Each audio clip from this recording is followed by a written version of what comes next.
Hello बच्चों, let's see the question. The question says, consider the reaction N2 plus 3H2 give 2NH3. The equilibrium constant of the above reaction is Kp. If pure ammonia is left to the dissociate, the partial pressure of ammonia at equilibrium is given by.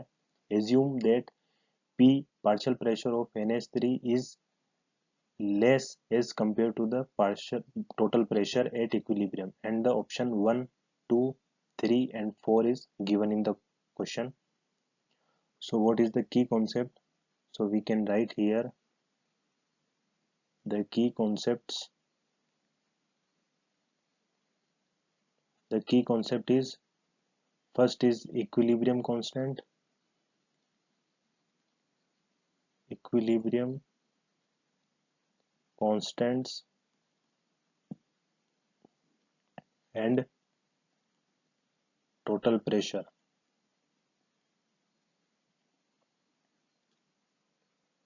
So first हमें जो equation given है, हम equation लिख देते हैं. हमारी equation है N2 plus 3 molecules of H2 give 2 molecules of NH3. सो हमारे पास जो टोटल प्रेशर जो क्वेश्चन में गिवन है, टोटल प्रेशर हमारा हो जाएगा, total pressure is partial pressure of N2 plus partial pressure of H2 plus partial pressure of NH3. तो हम लिख सकते हैं partial pressure of N2 plus partial pressure of H2, because हमें क्वेश्चन के अंदर गिवन है since partial pressure of NH3 is less as compared to the total pressure, तो हम NH3 को नेगलेक्ट कर सकते हैं. इस कंडीशन में हमारा जो partial pressure of N2 होगा वह होगा constant of N2 multiplied by total pressure. सो जो हमारा कांस्टेंट होगा, कांस्टेंट की वैल्यू हम लिखते हैं कि हमारे पास कांस्टेंट आ रहा है, n का कांस्टेंट है 1, 3 और 2. तो अगर हम पार्शियल प्रेशर ऑफ N2 निकालते हैं तो ये हमारा हो जाएगा partial pressure of N2 1 divided by 1 plus 3 multiplied by total pressure. तो हमारी वैल्यू आ जाएगी 1/4 P. ये हमारी वैल्यू हो जाएगी पार्शियल प्रेशर ऑफ N2 की. अगर हम टोटल प्रेशर निकालते हैं जो कि होगा Kp इज इक्वल टू, हमें पता है Kp की वैल्यू होती है partial pressure of NH3, because हमारे पास 2 मोल्स गिवन है NH3 के, multiplied by partial pressure of N2 multiplied by partial pressure of H2.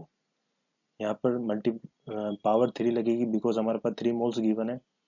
Value हमें पुट करनी है पार्शियल प्रेशर ऑफ NH3 की, तो हम लिख सकते हैं partial pressure of NH3 square is equal to Kp. Because हमें ऑप्शन में Kp गिवन है तो हम मल्टीप्लाई कर देते हैं Kp into partial pressure of N2 multiplied by partial pressure of H2 का होल क्यूब. अब हम NH3 की वैल्यू निकालते हैं. हमें पता है P की N2 की हमें गिवन है 1/4 N2, हमने निकाला था 1/4. जो हमारी वैल्यू आई थी 1/4 P, ये हमारी N2 की वैल्यू थी, और हमारी PH2 की वैल्यू है 3/4 P होल क्यूब. हम यहाँ निकाल देते हैं partial pressure of H2 is equal to H2 हमें गिवन है 3 divided by 1 plus 3 multiplied by P, तो ये हमारा हो जाएगा 3/4 P.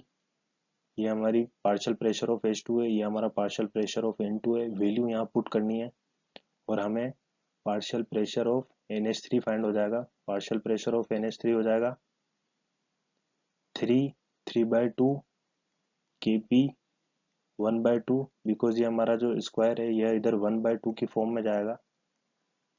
तो सब जितने भी कांस्टेंट है सबकी पावर 1/2 हो जाएगी, divided by 16 and multiplied by P square. तो जो हमारा फाइनल आंसर हो जाएगा option 1 is our final answer. So hope you understood it well. Best of luck.